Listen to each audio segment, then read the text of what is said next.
Hi, Leon Grizzard in Austin, Texas. I just want to spend a few minutes talking about diminished chords and then maybe a few little odds and ends.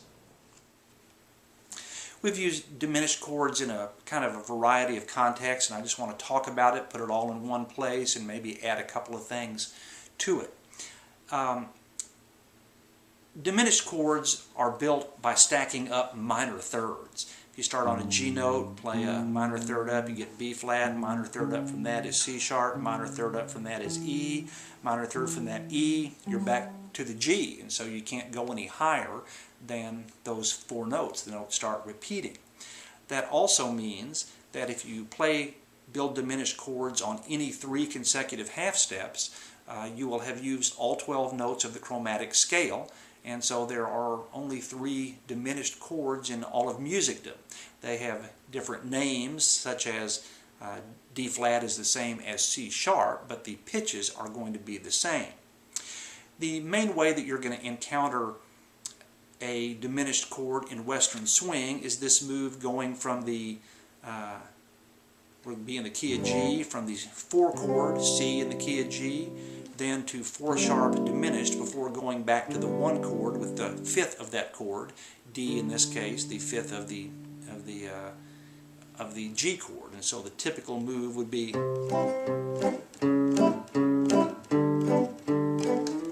and you see an awful lot of songs that start as the opening line. E7.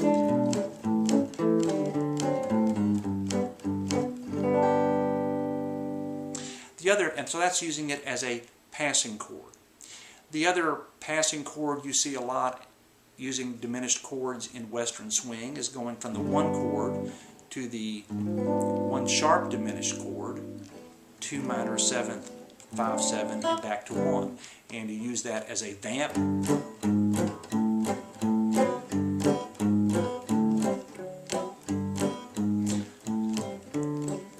Waiting for the singer to get his hat on straight or whatever. Use it as the end of verses or at the end of lines. Deep within my heart lies a melody, a song of old San Antonio. And so that would be the use of that. I'll mention that instead of 1 sharp diminished, 1 diminished makes a good, that same kind of vamp or turnaround thing.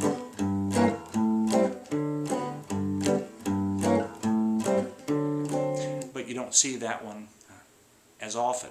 I want to mention that the diminished chords a tritone apart, like G and C sharp, are the same chord. Look at that. G to B flat to C sharp.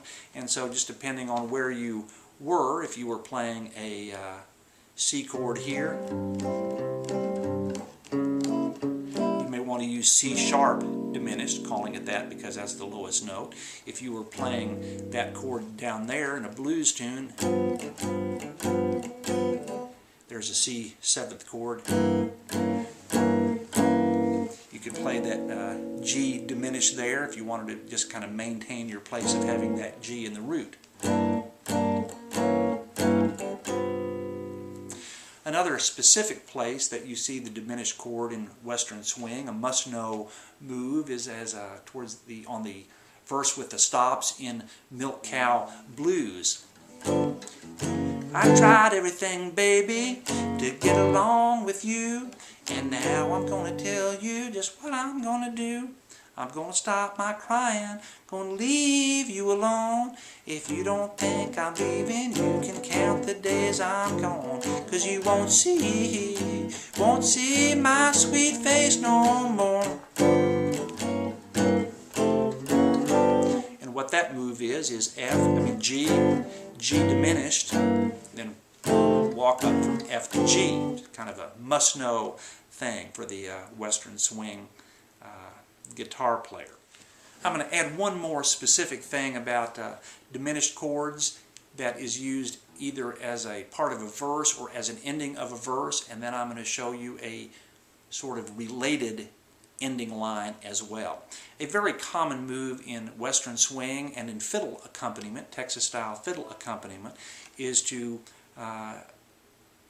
go from we'll do it in G, G, G ninth with the B on the bottom, C, C on the bottom, C sharp diminished, and then back to G with the D on the bottom. And you can use that. There's an awful lot of fiddle tunes that just kind of park on a G chord for all time, or maybe do a quick C, and as a way to just not play G chord. They go.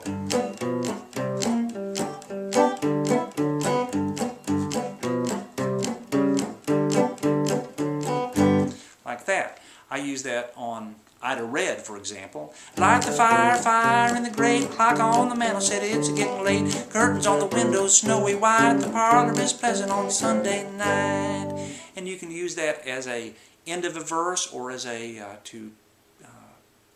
kind of a progression substitute for a long duration of G, or a long, or maybe a G with a quick C. A kind of a related thing that I just want to mention to you is a verse ending that you see an awful lot, that I associate with the piano playing of Al Strickland from the Bob Wills Band. On Ida Red would go, light the fire, fire in the grate, clock on the mantel said it's getting late, curtains on the windows snowy white, the parlor is pleasant on Sunday night. Ida Red, I'm plumb fool about Ida Red. That last thing there, that descending bass line,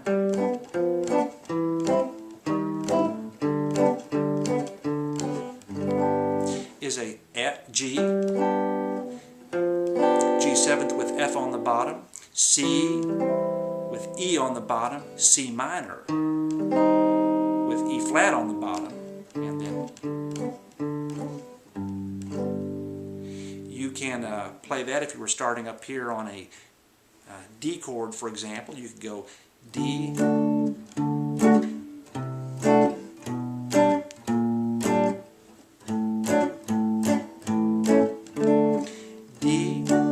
D7th with C on the bottom, G with the B on the bottom, G minor with B flat on the bottom, and then a D chord. I'm playing that one, which we haven't looked at in this series. I like to play, if I've got the 5th on the bottom, I like to play it like that. I'll just call out those notes there from the 5th fret of the low E string. You got 5, skip, 4, 7, skip, skip.